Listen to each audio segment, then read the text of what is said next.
Fala galera do Movecast, tudo bem? Hoje vamos receber aqui o José Simões. Ele é um dos co-founders do Zen Club. E junto comigo, o Roberto Rensch, para ajudar a entrevistar esse fera aí. Bora! Valeu. Bem-vindo, Zé. Obrigado. Super animado de estar aqui com vocês. Bom, prazer em recebê-lo. A gente fica feliz de receber um representante aí, né, de uma plataforma tão importante, tão voltada a pessoas. É um caso de excelência, uma novidade num mercado bem interessante.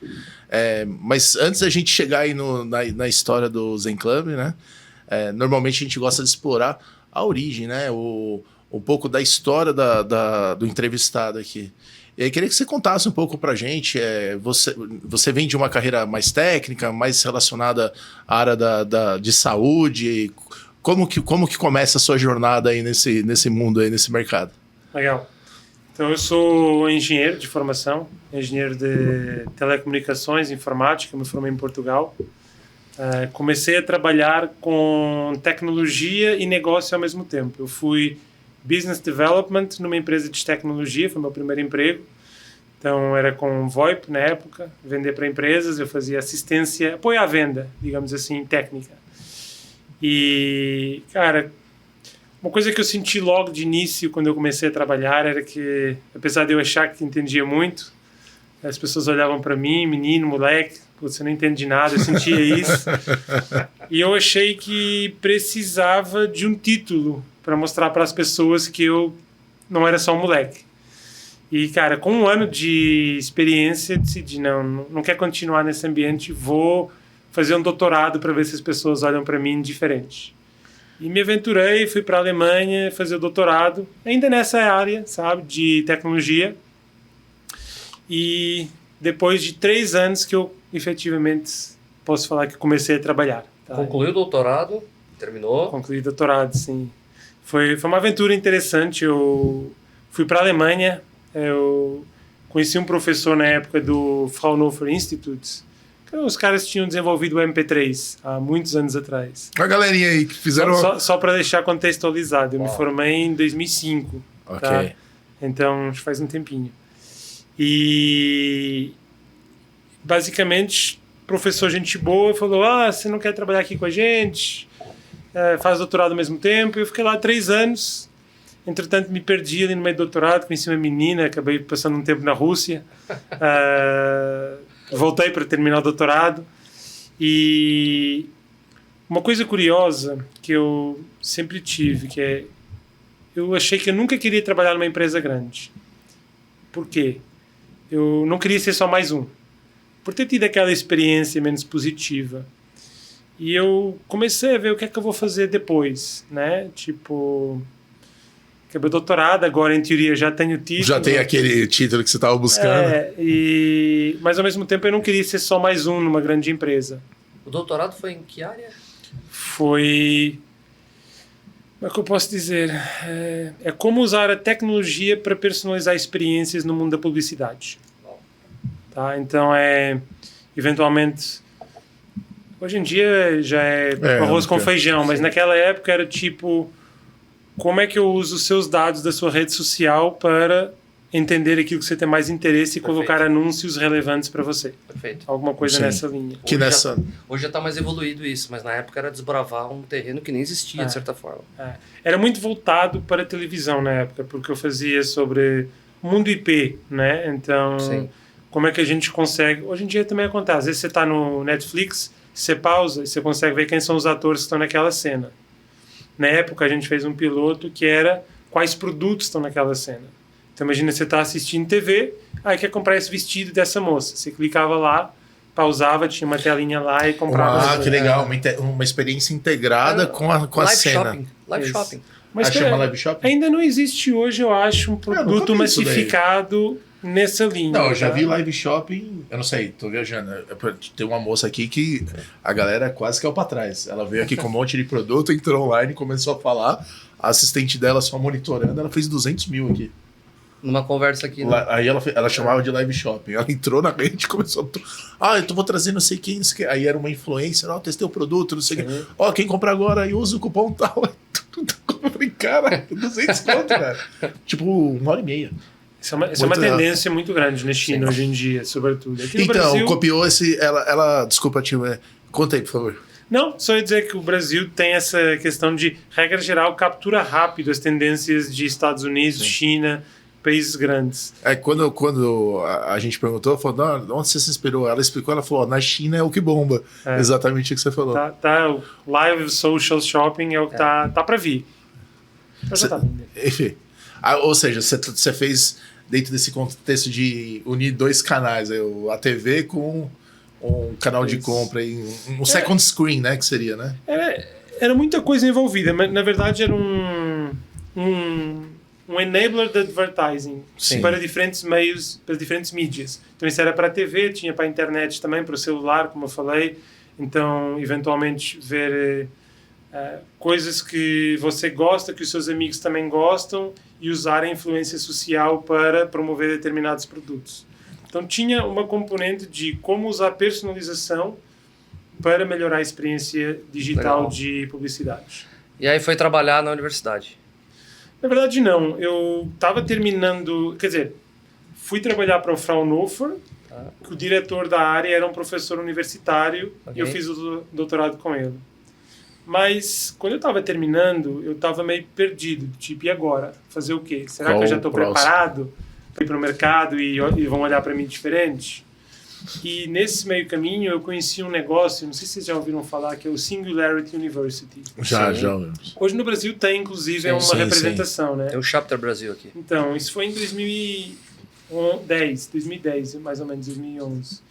E, basicamente, eu falei, cara, coisa legal. Era um negócio onde você passa 3 meses, se eu não me engano, lá na NASA, trabalhando com pessoas de diferentes backgrounds, tipo engenheiro, geólogo, médico, biólogo, para endereçar problemas que impactam a vida de mais de 1 bilhão de pessoas. Eu falei, cara, eu gosto disso.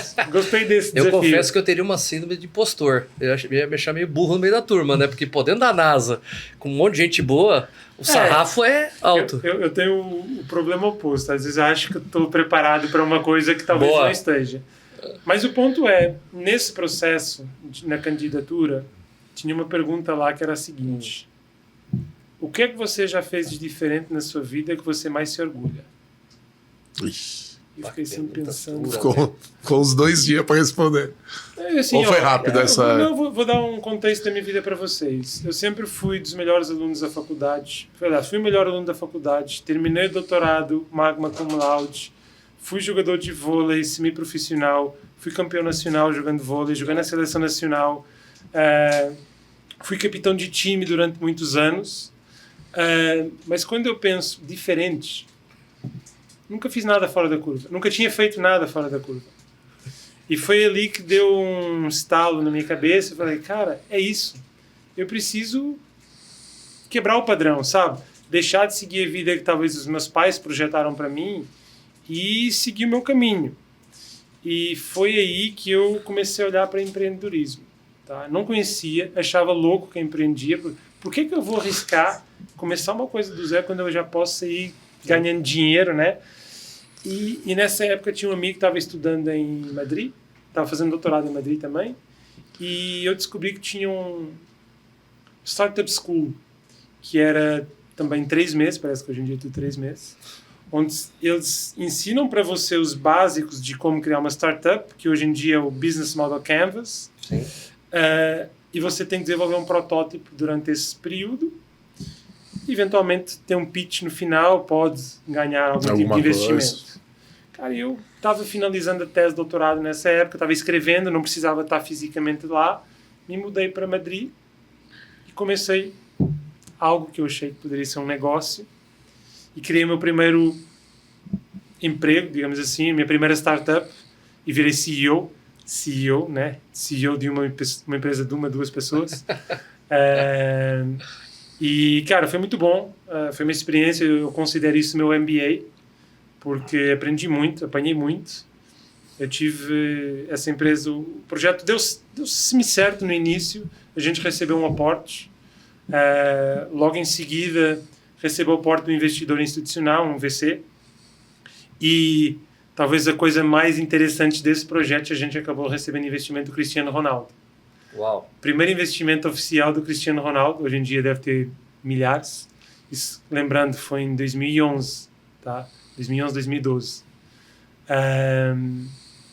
Mas, enfim, aquilo subiu à minha cabeça, eu estava mais preocupado em talvez fazer parecer que o negócio estava certo do que propriamente investir, escutar o cliente, tentar criar um produto que resolva um problema e não tentar criar um negócio sem antes tentar resolver um problema. Então foi um aprendizado muito interessante. Tive problema com co-founders, tive problema com investidor. E no final, meio que 2 anos e meio nessa luta, acabou que não deu certo. Você disse que é curioso isso, né? Que a gente vê muitas iniciativas nesse sentido, porque você tem uma boa tese, né? Uma boa referência. E tá claro, né? Você estava formado ali, você tinha... essas pessoas que investiram, obviamente, bobas não eram, né? Sem dúvida. Então tinha um quê, né? Mas olha só, você viu que ele citou que o que eventualmente atrapalhou não tinha nada a ver com a tese nem o trabalho. São aquelas coisas que são periféricas, né? Ô, Roberto, quantos cenários igual a esse você acha que existe aí todo dia, né? Muitos. Essa é uma dica, acho, né? Se bem que ele pegou o início de quando se falava de startup, 2010, estava nascendo o conceito de startup, não se falava disso. Sim. Hoje é prático falar em 2025 de startup, porque você tem estudo, material farto, business model. Sim, mas canvas. como empreendimento, não obrigatoriamente uma startup, o início do empreendimento. Mas lá montaram um negócio. Tenho até certeza que as tecnologias e a velocidade de se fazer um negócio lá eram mais lentas do que hoje. Hoje tem muito mais tecnologia. Então, esse pessoal que começou em 2010, como ele falou, tinha um pessoal que estava já empreendendo, desbravou um caminho de montar empresas que talvez regulem boa parte da economia global. Empresas que nascem... Sim, hoje, você diz, né? Muito aceleradamente. Não tenho dúvida que se a gente pegar o PIB global hoje, parte relevante do PIB global são empresas fundadas nos últimos 5 anos. Mas provavelmente tem um número relevante. Assim, no conceito do empreendedorismo hoje mesmo, acho que né, provocação é um grande... Eu vejo pessoas, né, passando desafios similares. Tem uma tese boa, estão com energia boa, estão com um mindset certo, mas ali na hora que começa a ter operação, sociedades, parcerias e tudo mais, aí começa a descobrir que um empreendimento, ter uma empresa é um pouquinho mais do que uma ideia, né? Era essa, né, nesse sentido. E um produto, às vezes você tem um bom produto, mas sem um bom marketing, você tem uma boa estratégia de distribuição, é difícil. Quando que você começou a ter essa percepção da questão de que talvez você estava tentando colocar um produto para pessoas ao invés de talvez ouvir as pessoas? Que momento que você começou a falar que talvez você tinha que talvez gerar uma nova versão do seu produto ou pivotar o produto? Como foi a sua reação para poder dar essa... Acho que na verdade só consegui em retrospectiva. Enquanto founder desse negócio, acho que eu não consegui. Tanto é que eu acho que eu tentei impor aquilo que eu acreditava no mercado, ao invés de tentar ler a dor e resolver o problema do meu cliente, digamos assim. Então, acho que foi um aprendizado a posteriori, fazendo um pouco reflexões do que deu errado, muitas vezes durante o processo, culpei os tais investidores, co-founders, mas no final do dia, o CEO primeiro é ser responsável pelo insucesso. Sim, sempre assim. E aí você inaugurou sua carreira de empreendedorismo já tomando a trauletada. Como quase todo mundo. Mas é normal. Você cumpriu a cartilha. Só que como você falou, né? No final você fez um MBA, né? E aí, o que veio na sequência? Na verdade, o curioso é que foi esse MBA que me levou ao próximo passo. Que eu estava meio pensando, o que é que eu vou fazer agora? Acho que nesse processo eu aprendi. Eu quero continuar perto de pessoas que pensem diferente, que querem empreender. Eu quase considerei ir para o outro lado, para o lado VC, tá? Então, passei um tempo em Londres, conversando com alguns VCs, pensando, será que eu encaixava no papel Entrepreneur in Residence, entender. Eu queria passar mais tempo com esse tipo de pessoas. Mas nesse caminho, alguém passou o meu currículo para Rocket Internet, que é um acelerador de startups, investidor europeu muito grande, ou foi, hoje em dia nem sei muito bem como é que está. E os caras me chamaram para um papo, que tinha uma empresa investida deles, que tinha interesse para um projeto. Conversei com sei lá, sexta-feira, na segunda falei com o outro, na terça-feira estava no Brasil.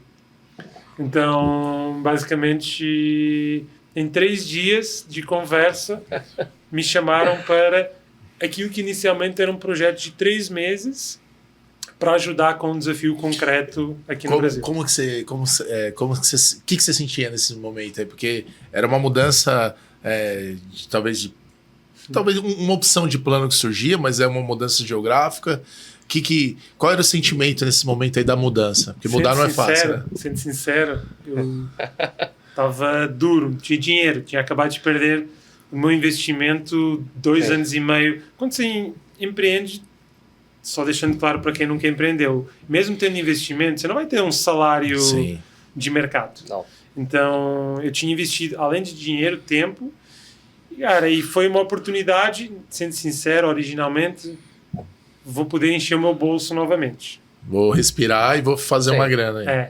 E foi assim que começou. Originalmente, eu sei que havia a possibilidade de ser uma coisa mais longo prazo, mas o compromisso temos aqui um desafio, você tem 3 meses para provar o seu valor, dando certo a gente conversa sobre o próximo passo.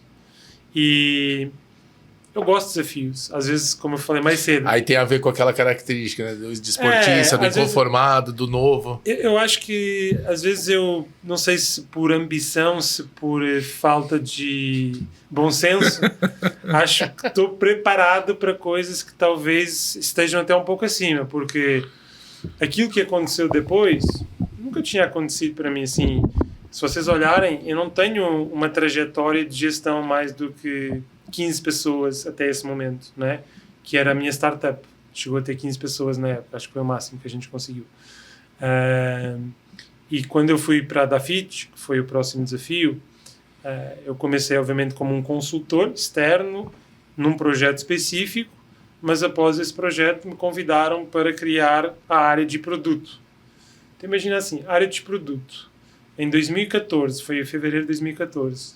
Não, já era talvez maio de 2014. É bem precoce esse tema todo, né? Como você falou, né? Eu cheguei em 2012 lá, não se falava de produtos. O Zé teve que abrir uma avenida, discutir produto numa visão... Não, tem empresa que hoje tá falando do tema, né? Então, e esse é o ponto. Não havia referência nesse sentido, mas acho que uma das coisas muito boas que a Dafit / Rocket tinha é que eles tinham todo um playbook disso na Europa. Então, eles enviaram uma pessoa que já tinha feito esse papel lá, passou uma temporada aqui junto com a gente.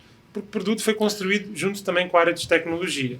Acho que, para quem não sabe, o produto hoje acaba sendo muito uma interface entre a área de negócio e tecnologia. Pelo menos é assim que eu gosto de ver a área de produto. A gente começou muito voltado para marketing, numa fase inicial, e se provando essa tese de que a gente, trabalhando junto com uma área de negócio e junto com tecnologia, consegue gerar mais valor, a gente acabou expandindo para outros segmentos dentro da empresa. E aí, deixa eu fazer a pergunta. Aí você já... A questão da escutativa do cliente, avaliar dados do cliente, você já estava mais embarcado. Eu acho que a Dafit era uma empresa muito mais madura nesse sentido. Então, tinha um product market fit claro, estava num estágio muito diferente. Acho que quando eu cheguei já tinha perto de 1.500, 2.000 pessoas. Então, era muito grande. Já era muito grande. E a Dafit foi a segunda escola para mim. Então, fiz o MBA, talvez o pós-doc foi feito na Dafit. Você passou uma boa temporada lá. Eu cheguei um pouco antes do Zé. Não tinha essa visão de produto, por isso que eu falo que ele desbravou. Apesar de ter vindo um playbook da Rocket, das empresas que já tinham sido bem-sucedidas e aquelas que estavam early stage ou no mesmo modelo de maturação que nós estávamos, havia um material farto sobre isso. Então, quando você ia discutir, por exemplo, estratégia de canais, a sua perspectiva técnica, às vezes, o tempo de carregamento do site, como é que está o look and feel, teste AB, como é que a gente harmoniza isso em múltiplos devices, tinha isso também, mas tinha uma visão de, cara, como é que a gente pega um business full digital, não tinha loja física, a única loja física que teve foi um pop-up store do Oscar Freire, ficou um tempo e sumiu. Porque o modelo se mostrava como uma tese válida de uma loja, talvez o primeiro e-commerce no Brasil de moda full digital.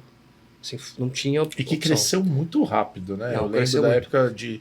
Eu era usuário e tal. E aí, vou dar uma das dores que o Zé tinha que administrar, né? Você tinha, por exemplo, a Dafit como marca principal, só que você tinha modelos de shops, hospedando mais de 50 marcas lá dentro, embedada como se fosse um fulfillment de uma outra marca acontecendo na nossa plataforma. Então você tinha outras marcas grandes no Brasil que usavam a nossa plataforma para fazer todo o fulfillment de venda.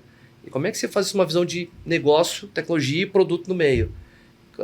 Qual shop tem determinados tipos de pagamento do carrinho, quais não tem, ferramenta de recomendação e por aí vai. Ou seja, tinha referência, vocês tinham ali vocês usaram, né, o termo playbook, mas tinha muita descoberta que vocês acabaram fazendo. Sim. Você nessa questão de produtos, como que você vê a importância da experimentação, desses, vamos dizer assim, do teste antecipado dessas hipóteses de validação, uso de dados? O que você, quando você comentou, né, que ele comentou que foi o pós-doutorado, né? Sim. Por que você dá essa classificação? Em que temáticas que você fala, putz, isso aqui eu usei bastante? Não peguei. Seu apoiador. Obrigado. Bora. Cara, experimentação sempre foi um pilar fundamental quando eu já cheguei na Dafit. Já era muito avançada nesse sentido. E talvez foi um dos meus maiores aprendizados. Acho que talvez 70% do sucesso do meu trabalho se deve a essa tese de experimentação. A gente aprendia muita coisa. Então, vou dar aqui exemplo rápido só para você entender. Quando a gente olha dados simples, assim, a cor de um botão pode impactar, sei lá, em você vender mais 100, 200 ou 300 mil reais por dia, tá? Numa escala como da Dafit. E coisas como tirar conclusões precipitadas, eu vou fazer um teste AB, vermelho e verde, sei lá, qual converte mais. A gente às vezes até vê, o vermelho converteu mais. Mas se você não vai olhar depois no dado, que acho que esse é outro ponto, a experimentação com a parte analítica. Se eu tivesse tomado uma decisão de simplesmente mudar para vermelho, isso é um exemplo hipotético. Aconteceu algo parecido, eu não lembro mais dos detalhes. A gente teria deixado muito dinheiro na mesa. Por quê? No caso da Dafit, 75% do público era feminino. E o resto era masculino. E uma das coisas que a gente viu era que colocar vermelho tinha aumentado cerca de 0,5%. Mas quando eu fui olhar nos dados, quando a gente foi ver, para o masculino tinha piorado em cerca de 20% a conversão. Então, se a gente não tivesse atentado ao fator de experimentação mais análise de dados, a gente podia ter perdido a oportunidade, sim. Eu vou melhorar 0,5%, mas eu vou, como um todo, por ter muito mais mulheres, mas em termos de experiência para os homens vai ficar muito pior. Então, essa questão de experimentar e olhar para os dados é fundamental para garantir que a gente consegue evoluir com mais consciência e assertividade. E é legal que quando volta um pouco na história que você foi fazer o curso na Alemanha, né? Era MBA? Doutorado. Era doutorado. Volta o tema da personalização, né? Você aplicar isso, ou seja, começou a fazer bastante sentido aí toda a sua jornada. Deixa eu só tirar uma dúvida, não sei se era aquela época, além dessa questão da experiência das interfaces, né, nesse nível de personalização e analytics, eu lembro que nessa época começou um barulho muito forte no mercado da tal personalização em massa. E se eu não me engano, tinha uma época que você conseguia, por exemplo, customizar o tênis, alguma coisa assim. Vocês chegaram a trabalhar alguma coisa desse sentido lá ou não? Pouco na linha de Você poder esporte. escrever o nome, né? Acho que era a Nike que inventou algo naquilo. Pouco na linha de esporte, foi uma tese que não prosseguiu. Não seguiu, né? Não seguiu. Pouco. Dá muito trabalho. Porque num movimento desse, quando você começa a botar esse nível de personalização lá dentro do centro de distribuição, porque é lá que acontece a magia de uma personalização, você acaba machucando toda uma operação que ela é modelo de escala. Então se fez isso muito pouco. Eu não sei se o Zé tem Outros Não, é exemplos isso que a gente mesmo. fez lá. Eu acho que quando você entra no mundo físico, é difícil operar personalização em escala. Tá? No digital é fácil, no mundo físico é mais difícil. Então, apesar da Fit ser um marketplace, um negócio digital, ele vende produto físico. Sim. Então, fica mais difícil. Não lembro, pelo menos até ver robôs. Agora com os robôs pode ser que as coisas mudem, mas a gente não viu nada funcionando nesse sentido. Já na parte digital, eu acho que era parte da nossa tese. Na verdade, eu carrego essa tese da personalização comigo desde o doutorado. A minha primeira empresa, que foi de mobile marketing personalizado, para dar Fit, tinha muita coisa de personalização, algoritmos de recomendação personalizado, algoritmo de busca personalizado. Então, imagina, consoante aquilo que é o seu histórico de navegação, você vai ver determinados produtos na busca. O Roberto vai ver outros, eu vou ver outros, dependendo dos meus interesses, do meu contexto, do meu perfil. Só para explicar para a galera, assim, até ajudar, né? Qual é quando a gente fala personalizado, qual que era o modelo que é usado até hoje, talvez, para quem não usa personalizado? Como que é o modelo? É um agrupamento? Pega o sexo? Pega algum grande grupo? Qual que é a importância de falar essa questão da personalização? Existem vários modelos e várias opções que a gente pode seguir. Assim, vou dar aqui o exemplo de um Netflix da vida. Não sei se já mudou, mas o famoso algoritmo de recomendação do Netflix é baseado em ver que tipo de filmes ou séries pessoas veem em comum. Tá? Então, basicamente, é feita uma agregação que é quem vê esse filme, regra geral, também vê esse filme. Então, acaba sendo uma personalização em massa. Não é para você, não é para o José. Ele não precisa saber que é o José. Ele sabe que pessoas que assistiram coisas como o José gostam de assistir esse tipo de coisa. Isso até está relacionado com a minha tese lá atrás, que era, em vez de ser a componente social, é a componente de comportamento. Então, de certa forma, a personalização hoje, na maioria dos serviços, é feita por clusters de pessoas com comportamentos ou contextos equivalentes. Ainda a clusterização é a mais forte, você acha? Não é necessariamente uma clusterização, tá? O modelo técnico, não sei dizer em português, é Collaborative Filtering, que é uma técnica de agregação, na verdade é uma matriz que é feita de classificação, e ele procura similaridades entre os diferentes filmes com base no comportamento dos usuários.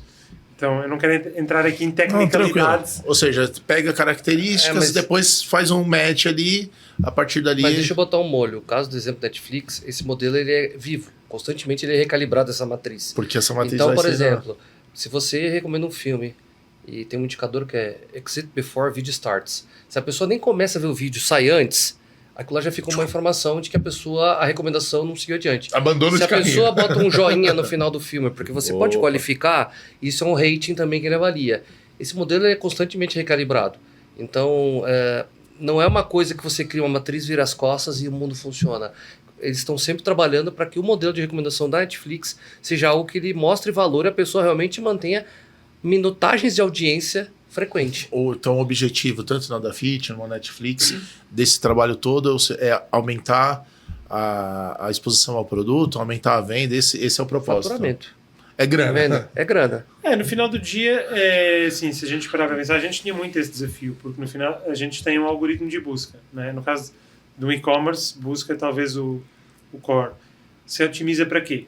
E há várias estratégias. Você pode otimizar por receita, pode otimizar por margem, eventualmente vender produtos com uma margem maior. Disponibilidade no sortimento. Então tem várias técnicas. No final, não sei se existe um silver bullet, sabe? Depende também do momento do negócio.